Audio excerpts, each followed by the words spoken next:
Tobias Lind on Bravo, star of the show, versus Eric Lerer on Lexi Livewire. And I believe we're jumping into this as it's being played. Yeah, it's already in action, as you see Tobias Lind on the bottom there at 38 versus Eric Lerer on top 32. Frostbites everywhere. Lexi has a frostbite. Starvo has a frostbite. Everyone has a frostbite. Let's get her going. All right, so as it stands right now, we're just getting, again, we're right in there. I see Tobias has a, first of all, there's a sonic boom, which is just, it is such a huge boom. It has reverberated into other games. It's still booming. It's still booming. It's still going. But Tobias, I believe, is holding on to an Okanold here, but it's right now the play is to Eric, who is evaluating what they want to do. There's a frostbite token to be had, but a full tunic as well. So on Lexi's turn, starting off with the Voltaire activation, paying 2 here instead of the 1 because of the Frostbite, so floating 1 resource, and then sinking down that Pathing Helix, a card that, and most likely, of course, choosing Go Again here, a card that's just straight value, just presents damage, and this is what just sort of hybrid Lexi does, is just pushes a lot of iterations of 4, and then finds ways to weave in on-hit effects that are dangerous to your opponent and just very incentivizes your opponent to actually do something about. And Pathing Helix here is basically just an if it hits reload. Yeah, which so is it's fantastic. Exactly. I mean, you already have Voltaire, which is going to load you up for 2 times, but we've seen just how wide Alexi can go. You've got Bullseye Bracers, but that's a one and done, right? But ultimately, you want to be able to probably chain together 3 attacks. That is sort of the sweet spot. 2 sounds good. 3 is always better. And in this case, Pathing Helix at that 4 is a great way to block. And this is fantastic, too. You know, it would have been even better if that Pathing Helix would have connected, because then you have another way to arsenal an arrow attack, so that when 3 of a kind comes down, drawing you 3 cards, but keeping you to only playing cards from arsenal, you would have had another arrow. In any case, drawing into what's basically another full grip of 4 cards, I believe, in hand. Now, of course, like you said, everything has to, at this point with 3 of a kind, has to be played from the arsenal. So 1 activation left on Voltaire, and then you've got some tricky stuff that you can do depending on hits or Bullseye Bracers. Yeah, at this rate, I don't know if it's worth it to go ahead and hit the Bullseye Bracers on this particular turn. Nonetheless, I mean, something like 3 of a kind, the beautiful part here is on the Starvo side is you don't have to worry about things like Rain Razors or if they're running a Lightning Press, because you cannot play those from hand. There's no surprises, like we mentioned. So in this case, 3 of a kind, like you said, refills the hand, but you got to play it out of the arsenal. And Voltaire's already been used once, now twice. So Eric, in this case, is kind of deciding, looking through the cards, what's the best way, the most efficient attack that I can use, the best attack that I can use. In that case, looks like a blue Bolton shot. Dropping a Bolton shot in, and this is actually going to pose an interesting question to Tobias, because if he just lets this 3 damage arrow, which is most likely being buffed by Voltaire here so that it can get Go Again, if he just chooses to let this attack hit, then it will continue the turn by allowing a reload to happen, as per the text, right, of course, on the card. So he's going to push it out there and then push it. I believe it comes in for 4. No, coming in for 3, excuse me. Right. So, again, the beautiful part about the Bolton shot, if the attack is greater than the base, natural Go Again. Let's get it. Go Again. But giving up an Okanold here is quite the get for Eric. Yes, it is. One, seeing them off the table, typically you're counting how many of these major threats, Okanolds, how many have I seen? Well, you've seen one here, and you didn't even have to block it. It was merely, tossed away to block that Bolton shot. Yeah.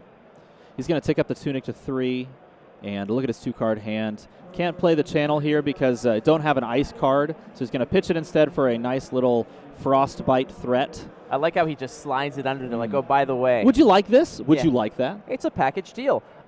I have been speaking to a lot of players, and a lot of players have actually, with the new ban and restricted announcement, have been talking about how they've been reimagining or revisioning how this particular Starvo is played more towards the old Showstopper version, which was a slower, a little bit more opportunistic style. Yes. But fatigue is kind of on the radar. The question is that, like, when you see somebody blocking 3 vanilla damage with an Okanold, it leads you to believe that they're not out there to go ahead with these big swings and these, that it's just 3 cards, Ice Hammer, 3 cards, Ice Hammer, 3 cards, Ice Hammer, and that might be the way that Tobias is looking to play this matchup. Yeah, and you can also get that same read off of the Legendary Shield here being the shield that was chosen instead of the Ice Shield, of course, Stalagmite not being played.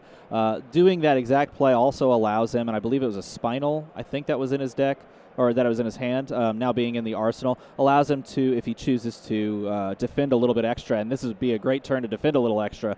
He can Crown of Seeds to draw a card, defend 1. Yeah, paying 2 here, eviscerating and thawing out that Frostbite. And banishing, that would be, is that a Searing Shot? No, banishes a Pathing Helix again, drawing 2. Yeah, 2. So, again, more cards in the hand. Lexi finding other ways to go ahead and replenish the hand. When you have something like Voltaire, you need cards to load that bow twice. Yep. So the Art of War here, fantastic for pushing extra damage and making things very scary. It literally turns on all of your Bolton shots because it gives them all the +1s.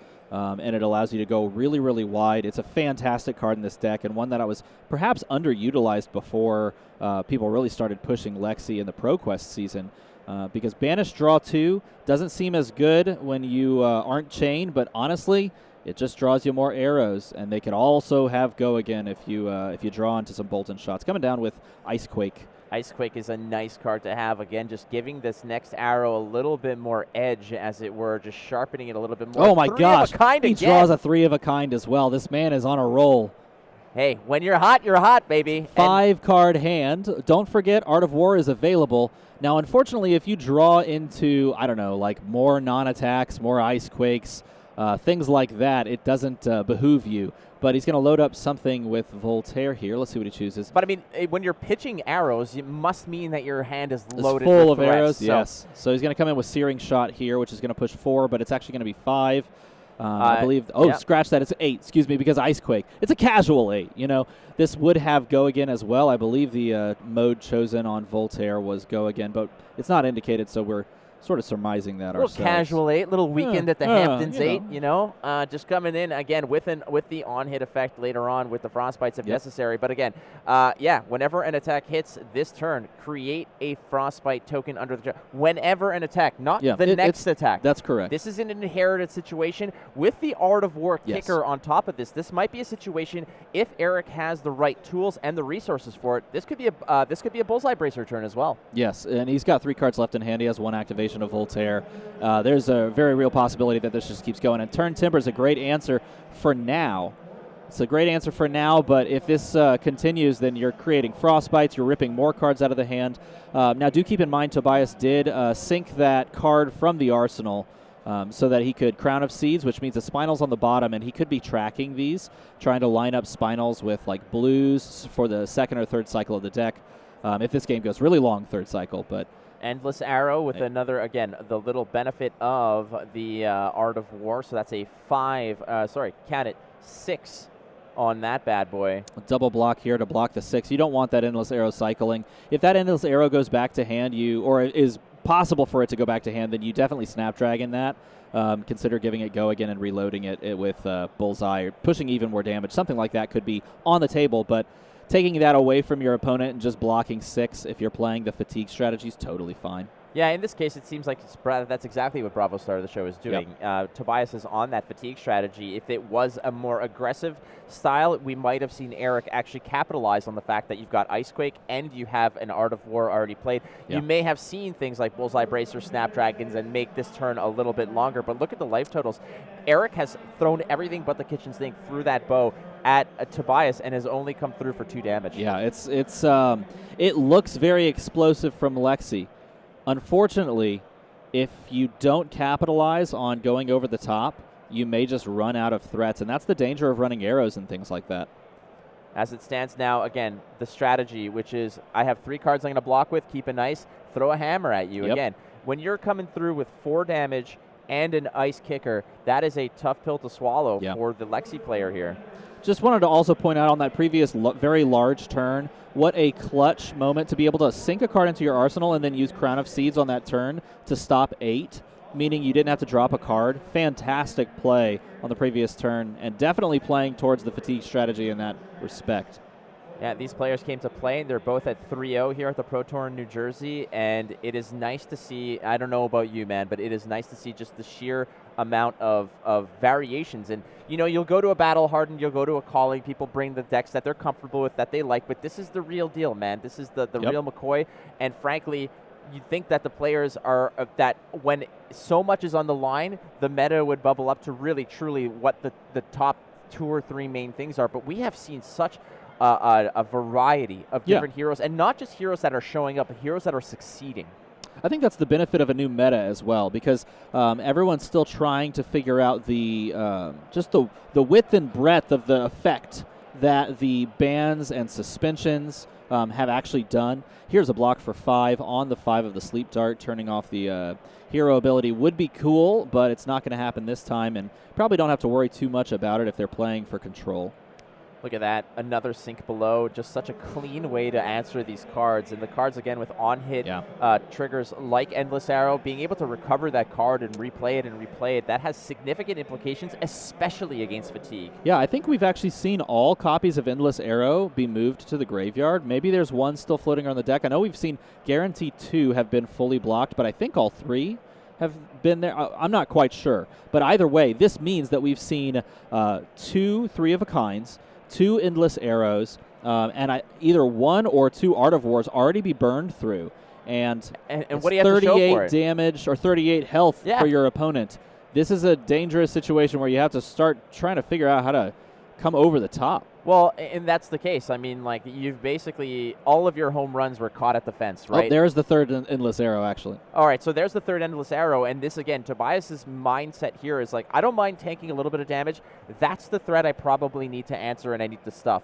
Because in reality, if I'm playing Fatigue, giving my opponent this sort of evergreen, constantly recurring threat back in their hand, that basically defeats what my overall strategy is going to be. Going to sink that Bolt and Shot Red into the second arsenal slot that's opened up thanks to New Horizon, the legendary Ranger head equipment. Fire that out there for 5, which is greater than base, which means this has go again. And if this hits, it will reload or can reload you a card, allowing you another activation, essentially, of something going into arsenal. Eric also doing a little bit of accounting in terms of what's in the graveyard from the Starvo player here, as basically, in the same vein as Tobias wants to keep track of all the main threats that Eric will present, you know, Eric has to do the same for Tobias. Even though there's not many attacks occurring, they may eventually come through. Like here, blocking with a Crippling Crush, that's 1 Crippling Crush out of the way. But late game, these are attacks that will come back to potentially haunt you. It only takes 1 or 2, major attacks to really end the game for Lexi. Yes, especially late in the game. Exactly right. And coming across with a Fatigue Shot this time. Fatigue Shot pushing 5 damage and threatening that your next attack is going to be halved. And, well, I mean, at this rate, when no attacks have occurred, this is probably the best hero that you want to be having their attacks, those big swings, those Crippling Crushes and whatever. But ultimately, Eric's not even worried about attacks. This is just about pushing through damage. That's right. And interesting to note, if that does connect, it does have the weapon attack as well, because it just specifies. Oh, no, it only says first attack action card they play. Excuse me. Nevertheless, allowing you to, as you were saying, defend yourself in a way by also pushing damage is a fantastic new addition from Everfest. So Tobias is just going to go ahead and pocket that card, draw up, Tunic up. We're fully loaded on that Tunic. Ooh. Same for Eric. And what cards do we have in there? Is that a Blizzard, I believe? It is a Blizzard and a Channel Lake Frigid. So if he chooses to, he could hold, and it looks like 2 ice cards as well. There's 3 ice cards in there. Channel Lake Frigid, I believe there's an Icy Encounter and the Blizzard. Right. So if he chooses to, he could play down the Channel Lake Frigid on his own turn, take some damage here, and establish that with pitching one of those. And then keep the second one, draw into another one, and possibly have this stick for 2 turns, taxing your opponent for 2 turns. You could also just say no to your opponent's getting go again if you choose to play that Blizzard out. All right, Crown of Seeds is going to go through. Again, Crown of Seeds is such a powerful card, and merely to clean up those awkward numbers, the 4s. You pitch you block with 3, you crown the additional 1, and it's so versatile. A lot of players, even against Arcane Damage, against Rosetta Thorns, you want to save the Crown of Seeds to clean up. Even if you are playing 1 Arcane Barrier, that's a great way to go ahead and do that as well. Floating 2 resources here is also great because you can choose to play out like a block with Rampart on something that's a little awkward. Like here, for example, is a Fatigue Shot for 5. Perhaps you choose to block with that plus like Crown of Seeds, even though we already used Crown of Seeds. Floating those resources is huge as the Fatigue player because it allows you to block in creative ways with Rampart and with Crown of Seeds as well. And look at this. It's just like, yeah, the on-hits don't matter to me, Bucko. Like, No. it's, you've got me down to 35. How much deck do you have left? How many threats do you have left? Your endless arrows are done. Well, there's one in there, and I think that's the main part here. But we've seen, I believe, 2 Sync Belows played by Tobias right now. I don't know. We've seen a Turn Timber. His deck is probably absolutely just loaded with probably about 12 D-Reacts. Yeah, choosing to use the Blizzard, pitching it for later in the game, towards the end game, keeping that card in cycle instead of like playing it out to stop your opponent's turn, which was a middling turn, so you don't really need to stop that. You could just choose to block it out. Having it later in the game in those pivotal turns where you may be at less life, saving it for when you possibly could use it, and then also presenting 4 damage and a Frostbite token if they choose to take it. It's a solid play. Allows you to arsenal the lightning card that you had in your hand as well. And at this rate, it looks like Eric is thinking, okay, I've let enough of these hammers through for free, just sort of preserve hands to get as wide and as nasty as possible. But what has that paid off for me? Now I'm in a pretty tough position. As you can see, Eric's kind of just chuckling to himself. It's like, man, what is it going to take here? I've been just banging my head against this brick wall. Jams down his own Channel Lake Frigid, though. That's a fine little play, but unfortunately you didn't threaten the hand of your opponent, and you're playing against a Guardian, and Guardians can throw giant things at you. And that's exactly what we may see happen here, pitching 2 blues, coming in with a Spinal. I guess that's not as bad as Giants throwing Guardians at you. Either way, it sounds dangerous. So there's a 9-point Spinal Crush, which, frankly, other than Phasmatis, is the best band name I've probably ever heard in my life. That's a shout-out to RZR. Spinal Crush coming across for 9, threatening that crush effect where nothing can gain go again. Everything loses go again for your opponent. He did pay 6 for that. It normally costs 5, but paying the 2 blues so that you can afford it off of the back of the Channel Lake Frigid. I think that's a very efficient way to get rid of the a 5 is just 2 cards either way. With a deck that's absolutely populated by blue pitch cards, it's still a 2-card pitch to get this massive attack through 9 with the crush effect. Again, it's not an on-hit, it's crush. Crush meaning that 4 damage has to actually connect for the detrimental on-hit effect to occur. And in this case, just blocking out 6 is enough to just make this okay. And frankly, 3 damage through. This is not about these massive explosive turns of dealing. It's like I'm gonna fuse. I'm gonna fuse an Starvo, Oaken Old 13 dominate or 11 buy dominate, your stuff hand, like that. follow with a hammer, and connect for 10 to 12 damage. In that case, that's not what this is about. This is about pressuring consistently with hammer. Lexi does not have the benefit of having blockable equipment. All the equipment that they have is utility, and in this case, it's not about defense. And that hammer is such a threat. It's such an annoyance because it comes in at 4. And as you've seen over the course of this game, the tempo is slowly but surely tilted in Bravo Star the Show's favor, and now he's followed the Spinal Crush attack with another giant attack for 7, threatening a Frostbite on hit. Is that Snow Under? It is Snow Under, like revealing the Frostfang blue for the fuse there. Beautiful fuse on that one as well. 7 again, one of those real awkward numbers to go through on hit. Well, another Frostbite. So, and then again, I really love the fact that Tobias is, given the benefit of just sliding that Frostbite under, saying, hey, don't forget, you got a little package deal with it. It does manage to connect. Look at this. Eric at 13. I think he tanked the whole thing. He must really, really like his hand. Well, I think there's this thought that if I'm going to have to do something. I'm going to have to string together something. I have a 6-card hand at this point. I have 1 face-down arsenal, 1 face-up arsenal. I have a 4-card hand. I've burned through a lot of my power cards, but we haven't seen any Rain Razors, and we haven't seen the other 2 Art of Wars. So if you can string together Rain Razors, Art of War, some very scary on-hit effects, maybe you can come over the top, steal cards out of Tobias's hand, push extra damage, and level the playing field. This might be the window, like you mentioned, that he sees that he can have. Taking damage in 1 Frostbite is not going to change things, especially since some of that Frostbite resource can be recovered after with the tunic value. So this might be the perfect storm. Is this Art of War? This could be an Art of War here. He's doing the calculations. It is Art of War. Good call, Armada, on that one. Pitching 3. It's going to cost you 2. So 1's floating here, and now you do have 1 resource left on the tunic as well. And keep it up. Bullseye Bracers up. Snapdragons up. Endless Arrow up. It's all systems go here. Banishing a Bolt and Shot, drawing 2 cards, hoping to draw into more arrows. This is not a 3-of-a-kind turn yet. I don't think the other one's still in the deck. I think all 3 are gone. But which means that you can play cards from your hand as well. You don't have that detriment, and you do have the benefit of the buff here.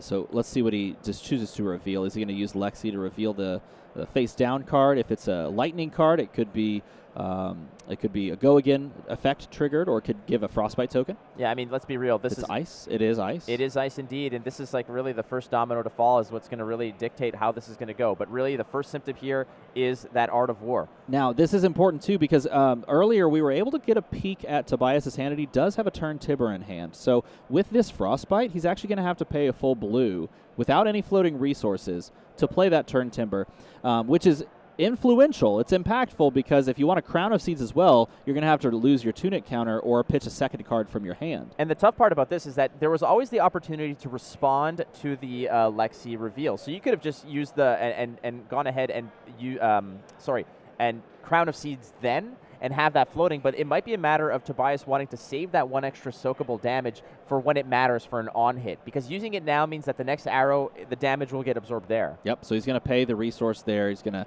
pay 2 to Crown of Seeds, sink that card down there, paying for the token to go away, and now he has to deal with this rest of this 9 damage from Sleep Dart.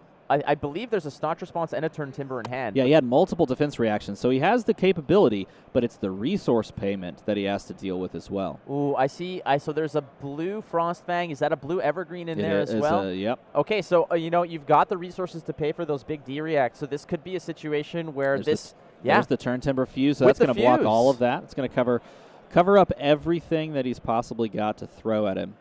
And this does also float the Crown of Seeds, which allows any future attacks on this turn to have some amount of absorption.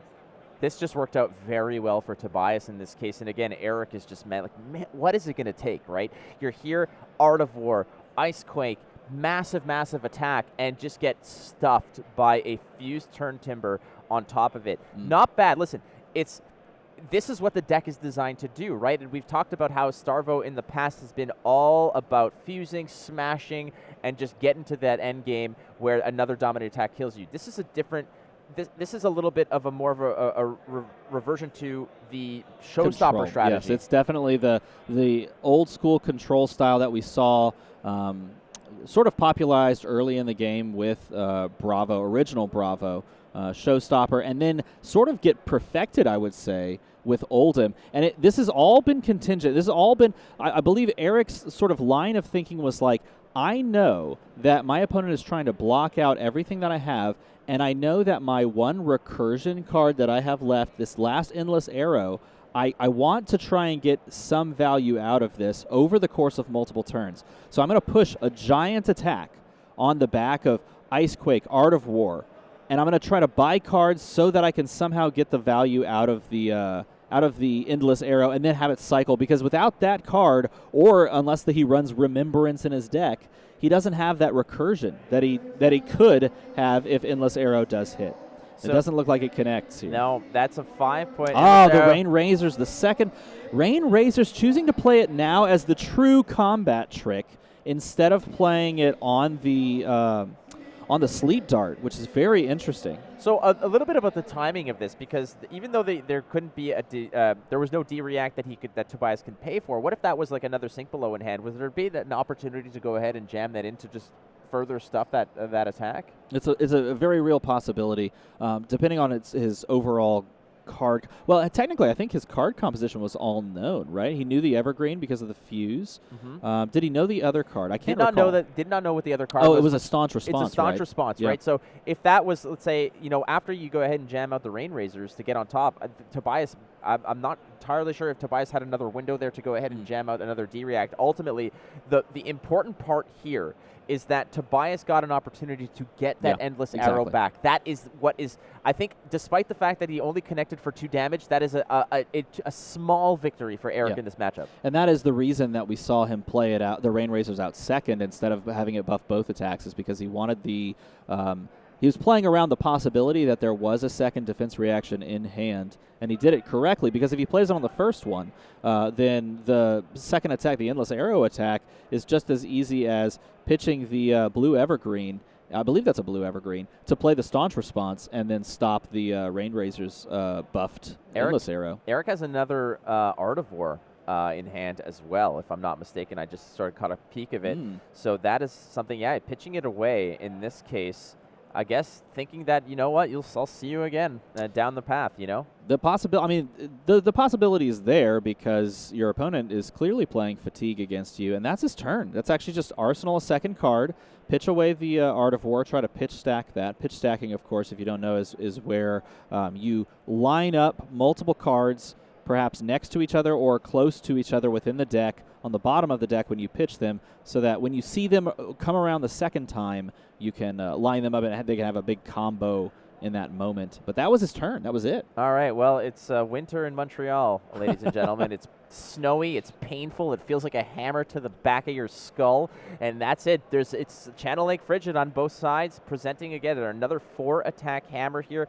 Ice cards pitched away for that hammer, doing it in the proper way. It looked like there's so a little bit of over pitching perhaps just to make sure that everything's paid for, but the most important part is that you are paying ice. You're pitching an ice card to get that hammer for the on-hit effect, but it looks like this is just 2 turns where you get a channel in, you get a channel in, everybody gets a channel. It's going to be like this. We call when there's 2 Channel Lake Fridges on the board, we call that a Canadian standoff. Yeah, we need to coin that. Let's coin a term. It's a Canadian standoff. Chat, join in. Come up with the best term that you can think of when both players have an active Channel Lake Frigid. Is it Endless Winter? It's a Montreal special. Yeah, look, the old Montreal special. I love it. I love it. Also, Montreal special, rioting when you win a hockey game and rioting when you lose a hockey game. That is also a Montreal special. Just riot at any time. So, there's an Endless Winter, not to be mistaken with the Endless Whisper, which is also something that we need to keep in mind here in case we want to bust out the saxophones. But, hey, we're not in day 3 yet. It's not the finals yet. We're not quite at saxophone mode. Let's see what he decides to pay for the double tax, because he has a Frostbite as well as a Channel Lake Frigid active. So he's going to have to pay the double tax here for something. And that's a painful payment. That's also a Quebec thing. I'm just saying, man, this game feels so at home for me. Love it. But these are those situations where, again, Channel Lake Frigid is a card that you want to really just, stamp out what your opponent's game plan was so you can get back to your turn and do some things. But both players have them active at the same time. So this might just be a situation of just wait till the weather gets better and then we'll see you when we get there. Yeah, who will emerge from hibernation first is actually the interesting question, because technically Eric has the opportunity to pitch 2 ice cards first and continue the channel tax. And I don't think Tobias has 2 ice cards in his hand. The question becomes, do you even care about that, or do you just want both of them to unfreeze so that you can just jam stuff out? And he's going to choose to play the Winter's Bite out. At the tax, he's got to pay 2 for this 0-cost Winter's Bite. So much tax. The good news about this taxation is there is representation because it's right there on the board, so you're getting it. There you go. Yeah, no T involved. No need for revolution here. I got to say, I love the Winter's Bite inclusion here. Winter's Bite is such a good card because it demands a card no matter what you do. They can either pitch it or they can discard the card. But either way, you know that your opponent is hampered.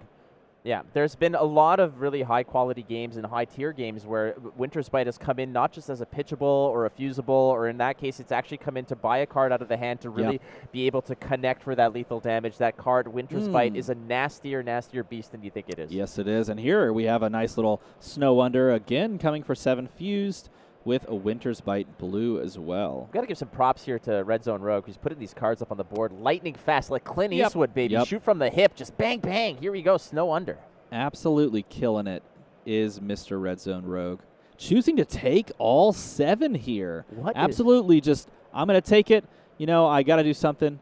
The channel, we know the channel was going to go away because there weren't any ice cards pitched to it. So maybe the thought from Eric is that, okay, I have these cards in my hand. I have some ability to push damage, but I need to. Hey, look, it's our only appearance of Azalea this weekend so far. We'll just say so far. That's the other part of the meta pie right there. Rule of thumb. Don't give Kel the tablet to put cards on screen. Oh, the Rain Razors to start. Maybe this is if you're playing this early, this could be a 3-of-a-kind turn because you won't have an opportunity. So we've seen 2 3-of-a-kinds. There it is. Yeah, good call. That is exactly correct. You got to play the Rain Razors first, which is a clear signal that we're going to draw 3 cards And do it all again. Now, there's a Fate Foreseen in Tobias's hand, so that is 4 damage block. That's a really good one. But again, the worst part about sometimes, I believe that's a Lightning Surge as well. So a lot of these cards for elementals are going to be 2 blocks, and that is not ideal. No. So if this turn goes wide enough, the beauty here for Tobias is that he has 33 health points to fall back on. So that is exactly right. If Eric has the turn of the century here, I don't think that's going to be enough, because I don't think you can push 33 despite all that blocking available with a Crater Fist still there. You have the free tunic, the tunic into the crown maneuver as well, which then draws you another card that you can block with. So Tobias feeling comfortable, and again, Eric needs to get something together here. Ooh, loading up a Frostlock, a card that's just got value. You don't see Frostlock played a lot, but it's a card that just gets you value, and even if you don't choose to fuse Frostlock, you still get the value off of its first portion of text, which says cards and activated abilities cost opposing heroes an additional 1 this turn. Think of it basically just as a Channel Lake Frigid. It just established this arrow once it gets played, which is Tobias sees that and he's like, okay, stop everything. I'm going to Crown of Seeds in response, so I don't have to pay the extra.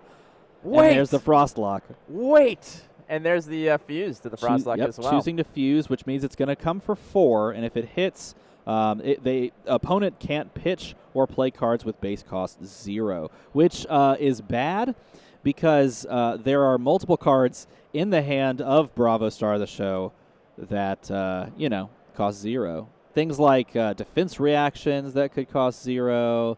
Things Lightning like Surge as Lightning well. Surge that cost 0.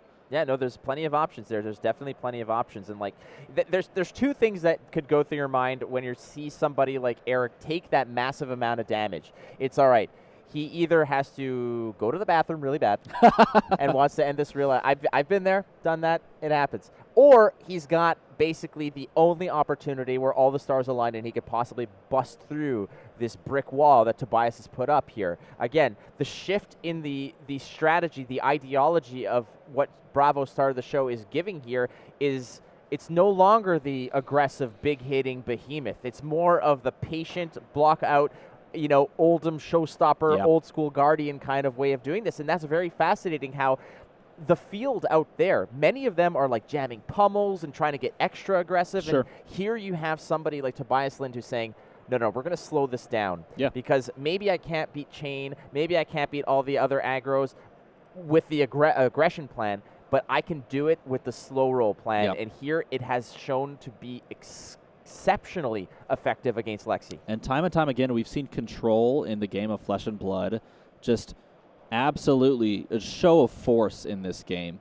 Being able to play control consistently and at a high level is your ticket to top tables. And yes, there's always going to be aggro that is just competitive and dangerous, but we've seen after tournament, just push control up that top table, up those top tables. All right, Fatigue's on the board here again. It's going to get a little bit of a bonus from not only Voltaire, but from the Rain Razors. And we mentioned earlier the fact that Rain Razors had to be played ahead of the 3 of a kind because you can't play it from hand means that there's no more surprises. We know what everything's going to be value, so the blocking can be extra efficient. You don't have to play those mind games of waiting for one of those combat tricks to come out and really push things over the top. He's just going to take the 7, saying, I want to keep this 3-card hand for your next attack because I assume that something else is coming down the pipeline. He has 2 ice cards, I believe they're 2 ice cards, but the main thing is he has a Fate Foreseen for 4, and he wants to stick that Fate Foreseen onto the Endless Arrow to stop everything that he possibly has throwing at him. And, of course, you do have to block 6 here, I believe, because the Rain Razors are giving the +2 buff. So did he give him the go again with Voltaire or +1? Snapdragon's still there to potentially make this have another shot at in the bow here. So we'll see how this goes. Again, Frostlock, we're having a little bit of discussion here again. Oh, I think they've forgotten the fact that Frostlock has caused the tax, perhaps? That's potentially true. Again, taking it, cards like defense reactions now, they do cost, don't they? Yeah. But looks like they've resolved that as they went. Peacefully. Of course, because you pitch the Lightning Surge for 3 resources, one of which was paid for the Crown of Seeds, and then you pay for the Fate Foreseen. And that's the way it has to go. So, again, full blocking a lot of these out here. The Crater Fist, you look at Crater Fist. I guess Rampart actually would cost you as well. Rampart would... Is that an activated ability on the Rampart? It could be. It could. Well, you still have to pay 1 for it, though, right? You do have to pay 1 no matter what. So the question here is, if the Frostlock was so much going on. Cards and activated abilities cost an additional 1 this turn. Either way, I'm sure that this turn is not over, and the damage will continue. He's going to choose to break the Snapdragon Scalers, which I think is wise. With a 2-card hand still, and a resource floating, you want to push any extra damage that you could possibly do, like coming in with exactly that, the popping the bracers so that you can load up. All right, and so continue pushing. Combat chain is broken. We're going to do a little bit of house cleaning over here. As you can see, all of those cards are now into the graveyards. The bullseye bracers were popped, allowing you to go ahead and reload, load up an arrow in the arsenal and give it +1. So that's very, very helpful as well. That's a Bolton shot with the +1. So a go again, but I think you might be. Are you out? No, you got 1 more left to go, and there's a reload effect on the Bolton shot as well. Yes, but 4, 5, 6, and then 7 pushes across, and I believe he had perhaps just enough to block all 7. That's right, because of the Rampart of the Ram's Head. The breaking of the chain allows you to go ahead and slide that Ram's Head into another blockable ability, and you do not have to pay to bring it +1 again. That +1 stays for the entire turn, so that's good for Tobias, because that was a very, very clean way to block that last card. And ultimately, again, Eric threw everything at Tobias in that turn, and what did he have to show for it? 26-5, unfortunately. 7 damage was pushed through on that turn, but it's, you know what, it's progress. But he did buy the hand, so Eric has another shot at this. The problem is, in these fatigue matches, you eventually run out of threats, and if Eric is not suspecting fatigue, he may have not pitched enough of those big attacks early on to see them recur later on in the second cycle. Well, as far as Lexi is concerned, it's really about seeing those Rain Razors. It's about seeing those Art of Wars and those 3-of-a-kinds. And we've seen all of the 3-of-a-kinds go. We've seen, I think, all of the Art of Wars go. Maybe there's 1 still floating around in the deck. And then I think 2 have been, visible of the Rain Razors. 2 have been played. So that doesn't leave much in the way of threats as far as like things you can actually play out there and push a lot of the extra damage. It basically just leaves you with vanilla arrows like Blizzard Bolt.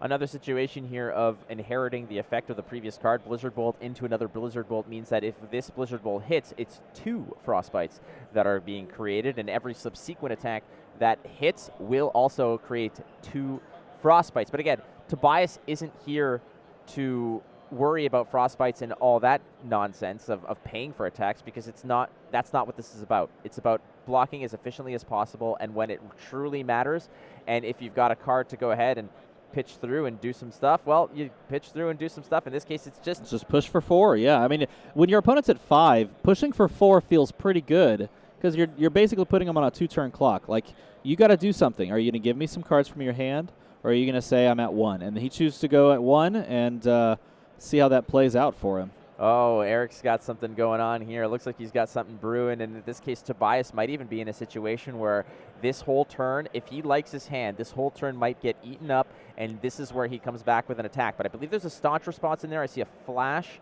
if I'm not mistaken. Or is that a lightning? Yeah, it is I think that is a flash. Yeah, flash, staunch response. Yeah, there's a pretty big, hefty glacial attack. Footsteps as well. Footsteps in there. That's a hefty one as well. Blue coming in for 8 attack. Yeah, it doesn't look like you can fuse it, but if you could fuse it, then you just take whatever is thrown at you, and then you just slam down the game, basically. At that rate, man, no offense, but who cares? If it's freezing or not, it doesn't matter. What is the fusion going to do? When you're at 0, Frostbite means nothing at all. He had the opportunity here to Crown of Seeds to draw into an ice card. And if the other 2 cards are blue in hand, then you would have just enough. But nope, he didn't draw into it, so he's going to block with the Glacial instead, which will cover up. And Rain Razors comes over the top. That allows you to reload off of the back of the Bolton Shot's ability. All right, so again, slowly getting some of the damage through again. But that's the 3rd Rain Razors? It is. It's the last Rain Razors in the deck. So at this point, if you're threat tracking as the Fatigue player, I think the only thing that you can be on right here is Art of War. And after that, I mean, you basically just have this game sewed up. Yeah, and that's the case. In this case, Tobias just like, you know what, patience. Patience. We're going to overblock this. It's the only way to go. Sure, come in with an icing counter. Yep. I'm not too worried about it. Tobias is just happy to end this turn with 1 card that he can just jam into the arsenal, use it for a Crown of Seeds, and go from there. It's all about patience. In this case, I like the fact that he's holding 2 here. It's not much damage that he's absorbing, but more so it's a matter of pitching with hammer and having a pocket. And at this point, because your opponent's at 1, every time you swing a hammer, you're asking 2 cards. Either you're asking 2 cards, or you're going to give away the Tunic, and then you're going to give away the New Horizon. So at this point, the back against the wall, Eric has to find something that he can do against the inevitability of that Winter's Wail hammer attack. And it doesn't matter at this point what you pitch. Ice, wind, just, earth, fire, heart, Captain Planet. Doesn't matter as long as it's blue. You toss the hammer. Anything connecting is game over. And that's it. And that's just going to do it. He's going to send it on over. No blocks made. And the game is won for one Starvo.